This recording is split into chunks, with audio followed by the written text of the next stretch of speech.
Care, rehabilitate, and educate are the words splashed across the top of the Joytown Special Primary School building. This motto is the noble dream of many, and it has been enjoyed intermittently over the years.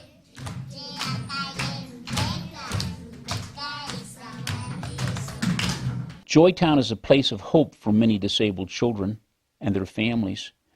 Today, there are over 320 primary students at Joytown. It is one of the few schools in Kenya where the handicapped, even the severely handicapped, can hope to begin a new life. In 1989, my daughter and I made an unannounced visit to Joytown. It is located in the town of Thika in central Kenya. I had heard of the school, but I had never seen the school. We arrived shortly before lunch, and we found ourselves sitting on a bench opposite the dining hall when the bell was rung inviting the students to lunch. We saw all types of children struggling to make their way to the dining hall. Some came on crutches, some came with decrepit braces, others rode in wheelchairs in various stages of disrepair.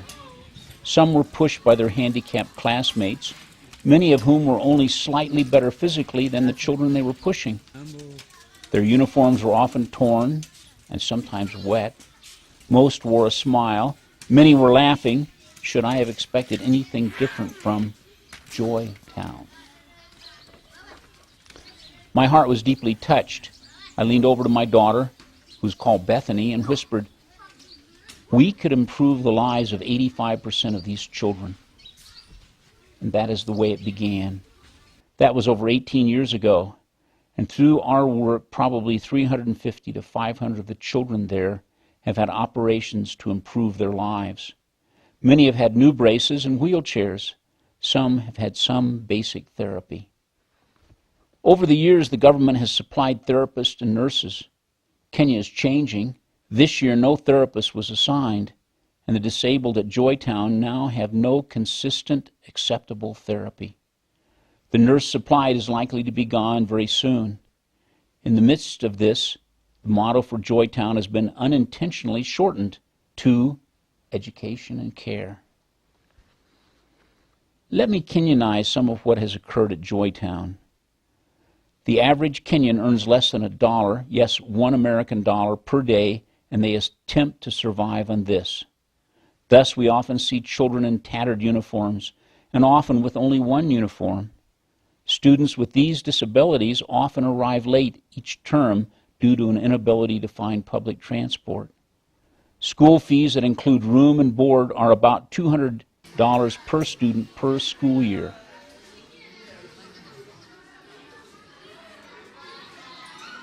If we assume that the school year is 9 months or 270 days, the school hopes to conduct its program on less than 75 US cents per day per student. I am told that about 2/3 of these families are not able to pay the full fee. I would guess that the school gets by on about 50 cents per day per student.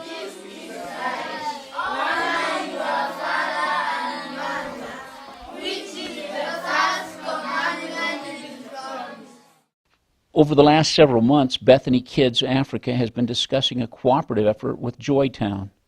Our intentions are to provide therapists, therapy assistants, some advice on orthopedic technology, and eventually other help. Our desire is to help the children at Joytown maximize their potential, both attitudinally and physically. Through efforts in occupational therapy, we hope to improve the abilities of these children in meeting their needs for daily living. Through our therapists, we hope to improve the physical mobility of these children and their ability to provide for their physical needs. Intertwined in all of this will be a desire to change their hearts spiritually and their outlook on life. In time, we hope to expand our therapy work, adding more therapists, adding house mothers, possibly a nurse, more regular visits by an orthopedic technologist, and eventually other added personnel. We hope to construct and equip a laundry. Up until now, the washing of all the clothes and linen is done by hand. We would like to see their diet also improved. Can this all be done? We hope so.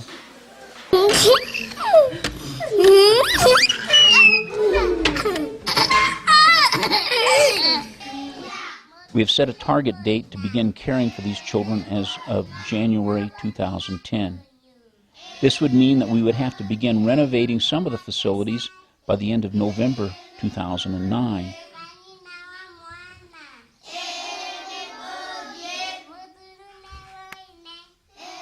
Would you like to help?